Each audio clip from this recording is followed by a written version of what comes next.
In the previous video, the demo field broker user created this gram lease and attempted to mark it signed, but due to authority restrictions could only mark it signed per broker. This is intentional to allow for management to confirm that the signed document has been uploaded for view. We are going to pretend that the document is there. We'll go to Manage Statuses,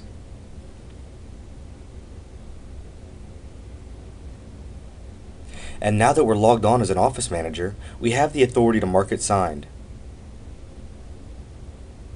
So now the lease is signed. The tract is still circulating because we have a partial interest signed. We'll mark this party signed, then we're going to see the effects on the map.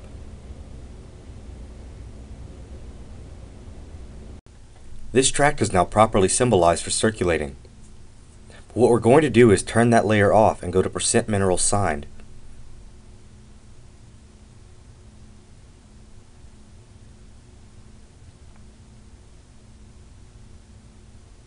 And we see that this tract is reflecting 50% signed. And we can look at that also by going to the TotaLand tool and clicking on the tract.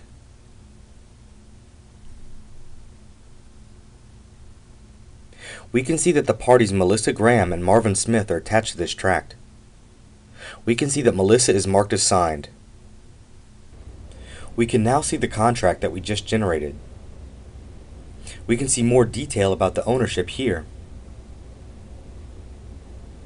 We can go to Images, and here is the unexecuted lease in PDF form. Once the executed lease is uploaded, it would appear in the Executed Contracts tab.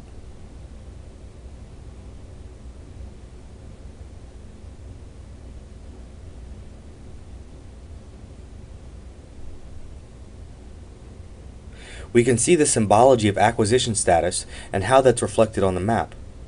This is going straight from the tract status. What we'll do is go to the tract using the TotaLand tool again. We see the same information we saw before on the other tract, but for images we have a little bit more to look at. We have an executed contract uploaded.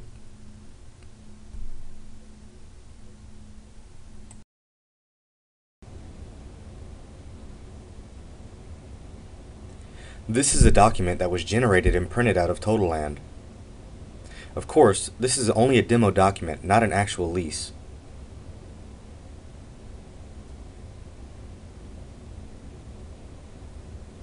We can see any instruments attached to it.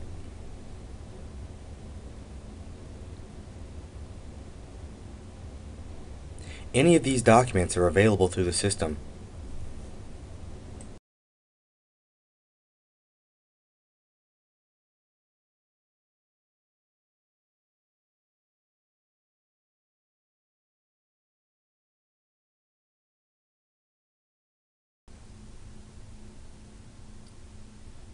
Since the polygon is linked to the tract record is linked to basically everything else.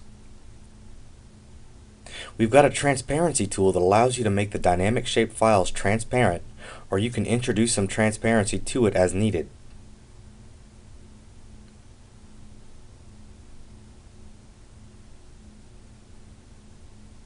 Another very convenient feature of this proprietary version of the Esri GIS Map server is the ability to choose your base map or to have no base map at all.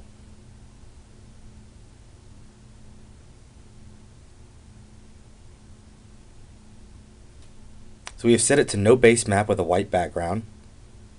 We can go straight to a Bing map. This will bring in roads, waterways, other features of a static nature.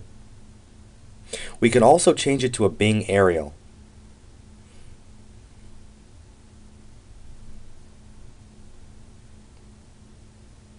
These are not resources that we have to keep on our server. This is pulling directly from Microsoft per our license. We can also have a Bing aerial with roads. This makes it much easier to make the map lighter, and these are going to be the most up-to-date resources possible. We have many navigation tools you would expect in mapping, like searching ability and being able to calculate distance. All of these layers are layers that can be put on any map.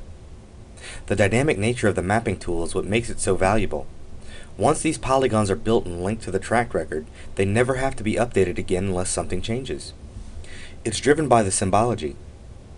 So these colors are all going to be driven by the data. This saves a tremendous amount of time and mapping cost because the polygons themselves never have to be updated. And it also gives real-time information.